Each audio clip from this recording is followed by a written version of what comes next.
longo dos séculos, Macau, quase ciclicamente, mergulhava em períodos de crise e o século XX não foi exceção. Mas a crise do século XX, que começou em 1937 e terminou em 1945 com a rendição do Japão, a chamada Guerra do Pacífico, teve consequências muito mais profundas e muito mais duradouras. Com o avanço das tropas japonesas na campanha de ocupação do litoral chinês, os refugiados começaram a fluir a Macau. Mas desta vez não eram apenas chineses ricos que queriam salvar fortunas que se acolhiam aqui, como em crises anteriores. Desta vez juntavam-se aos ricos uma multidão de pobres que tentava apenas salvar as vidas. A intensificar este caudal juntaram-se as comunidades portuguesas de Xangai e de Cantão.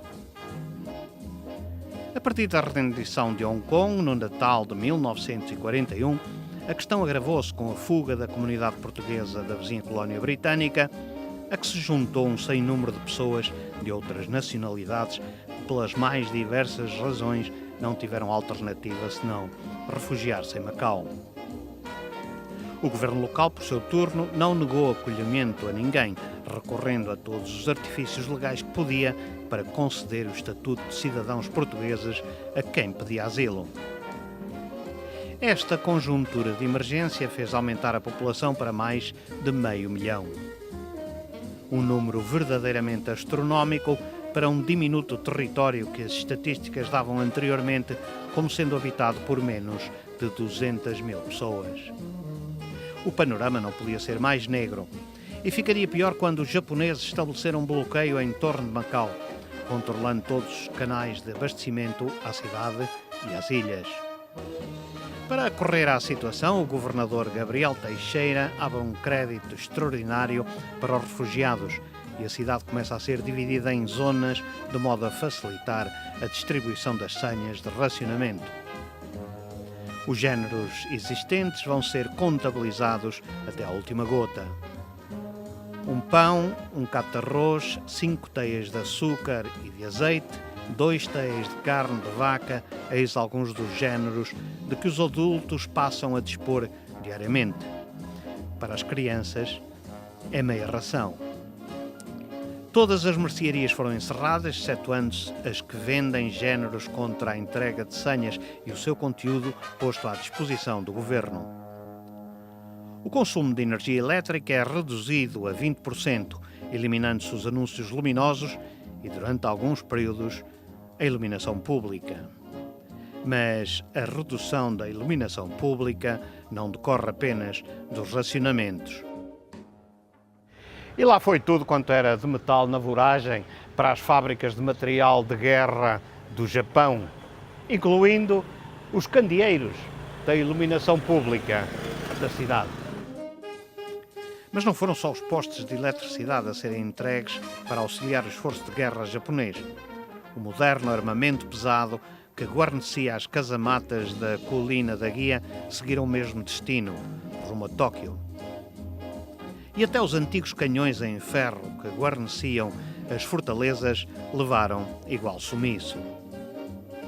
Finalmente, a joia da coroa, a lancha canoneira Macau, que tantas missões efetuou por toda a costa chinesa desde o início do século XX, acabaria vendida à Marinha do Império do Sol Nascente. Tudo isto para comprar arroz, o elemento básico da população que já não chegava para todos. Vieram mais, já tinham vindo bastantes da China, quando os japoneses invadiram a China. Depois começaram a vir mais por causa da fome. Vieram os portugueses de Hong Kong e muitos chineses de Hong Kong. Até xanganistas que estavam em Xangai também vieram para Macau. Macau encheu-se completamente de refugiados. E o governador via-se mal para ter arroz para essa gente toda.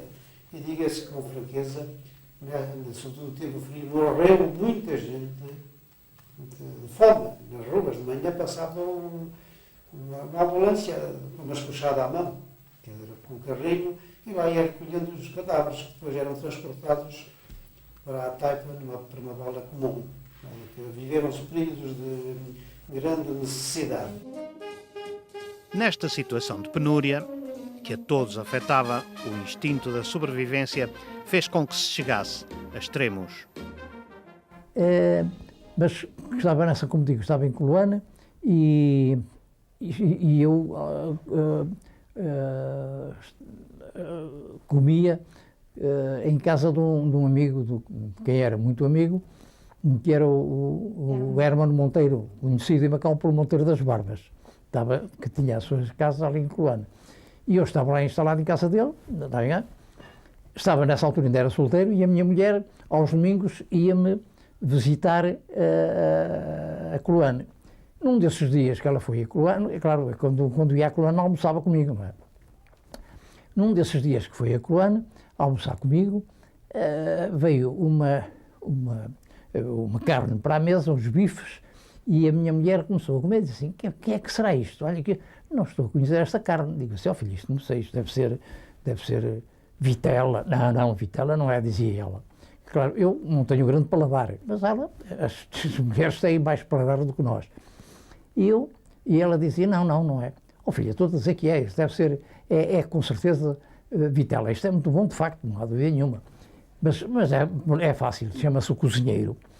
E pergunta-se ao cozinheiro. Chamei o cozinheiro só falava chinês, mas a minha mulher falava chinês, e disse à minha mulher, pergunta lá ao cozinheiro que carne é esta.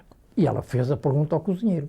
E o cozinheiro disse, essa carne é de vitela, e vem da Lapa, e vem por intermédio do Facilau, porque o Monteiro era muito amigo também do Facilau, o pai, creio que também já faleceu, e o dono do Facilau, o João,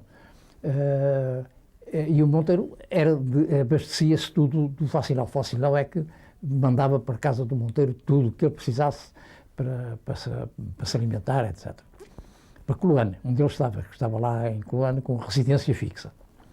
E a minha mulher perguntou ao cozinheiro, o cozinheiro disse, tinha vindo do Facilau. Eu disse, não te disse que era do Facilau? É claro que tempos depois chegamos à conclusão que de facto aquilo era carne de gente, não é? Se o Coronel Bragança reconhece não ter certezas, já o historiador Monsenhor Manuel Teixeira não deixa dúvidas, fazendo declarações à imprensa que o governo de Macau de então fez tudo para desacreditar e tentou mitigar os danos, alegando que se tratava de fantasias da memória originadas na sua provecta idade. Quanto aos casos de canibalismo, eles podem não estar registados na história oficial do território, espantaria se estivessem, mas a minha fonte é de novo insuspeita. O juiz Evaristo Mascarenhas, que me confidenciou com um grande escândalo. Veja lá, senhor padre, estão a servir carne humana no restaurante chinês do Hotel Central. Fui imediatamente lá, em segredo, e uns chineses disseram-me que deveria ir investigar na zona da Ilha Verde. Pedi um barco e consegui acercar-me de um batelão ancorado no mar, cheio de cadáveres. Todos os que vi tinham um círculo vermelho em volta do peito. Tinha sido levantada a carne e, segundo me explicaram os chineses, tirado as miudezas para cozinhar. Tenho também informações seguras de que se venderam cadáveres de bebés no Hospital de São Januário, igualmente para cozinhar. Macau só respirou verdadeiramente alívio em agosto de 1945, quando chegou aqui ao Porto Interior uma fragata da Marinha Britânica que vinha buscar os elementos do governo sombra de Hong Kong, que aqui laboravam desde 1941, a data da rendição de Hong Kong perante o avanço japonês. Depois começou então a verdadeira recuperação de Macau. Uma recuperação lenta, mas Macau nunca mais voltou a ser o mesmo.